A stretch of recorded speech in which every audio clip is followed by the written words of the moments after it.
this is how it all started.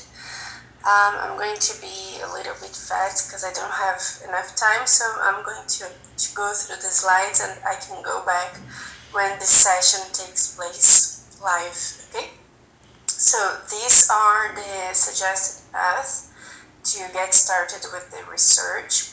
We have been verifying these cultural representations. For example, what does it represent to be young? What does it represent to be old? To be a teen or a teenager? To be a kid or a child? From the corpus linguistics perspective, we based ourselves on the concept from Stubbs when he mentions the way recurrent ways of talking do not determine our thought, or how does it actually provide familiar and conventional representations of people, and how does it work when it is transformed in a crystallized idea or when it is filtered. The next slide is a small organization on how I'm going to introduce the subject and talk about it. Okay, so this is the words listed for this study. So as I mentioned before, we had names since baby or when they are born, then when they become a kid, a child, and also in the plural form, boy, boys, guy, guys, youth, young, youngster or youngsters, teen, teenager, adolescent, adulthood, adult, fellow, senior, senility, elder, aged, and so far.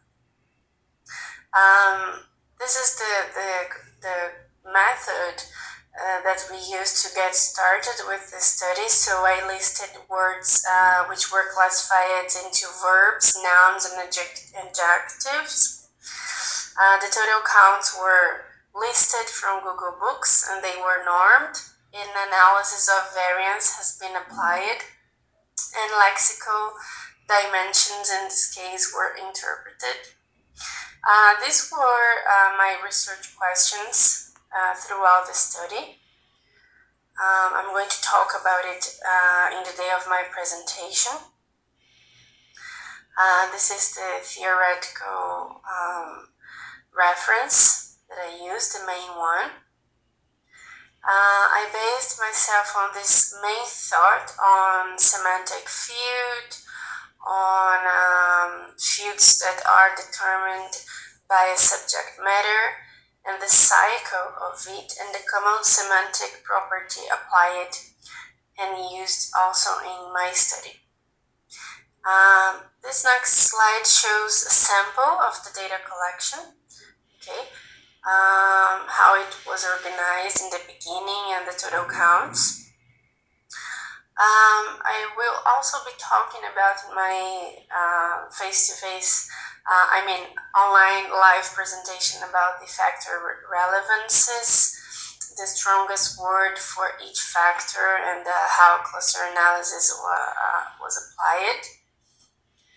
This next slide talks about the initial factor results that I found on the script plot, and the variance can be explained through these findings. Here are some more samples where you can see the eigenvalue, factor proportion, and the variance explained. This is another print screen from the results that I got on the variance explained by each factor. Some other variables found according to the age groups. This is another sample right after I applied the ANOVA analysis in SAS, and the procedure, the class level information.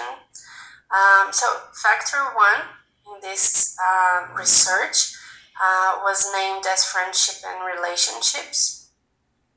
And this is the distribution of it, mainly found in the 1940s and 1950s. Factor 2 has been applied on female sexuality, and the word girl was the main one during the 70s. Factor 3 talks about how to socialize personality in a community, and male words were found in here, mainly the word boys in the plural form, of course, and during the 1940s was the main distribution of this factor. Factor 4 mentions correlation on age groups, and the word boy in singular form has been found also on the 1940s. Factor 5, the age group called adult, was the main one in the singular form on 1930 to 1940s. This was the main decade. Factor 6 was fellows in the plural form during the 1960s and 1970s. Factor 7, youth, in the 1980s. And further words were after words listed on the scripts that were developed, and the study conclusion goes far, and after that I have concluded many different cultural representations and conclusions on it that I will be talking about during my presentation. And when I finished the study, actually, I applied sentiment analysis method by Hamilton, and we had some findings on how age groups from a historical point of view have changed and increased in some sort of an elastic category, and some gender identification classification has been found going beyond the binary classification known so far. So this is my contact, my direct email address and my mobile phone, and on the day of my presentation, shown in the schedule, I will be talking more about it. Okay, thank you so much and have a very nice day. Bye-bye. Thank you to all of our presenters in that session. Thanks to Gina, to Giovanni, and to Barbara.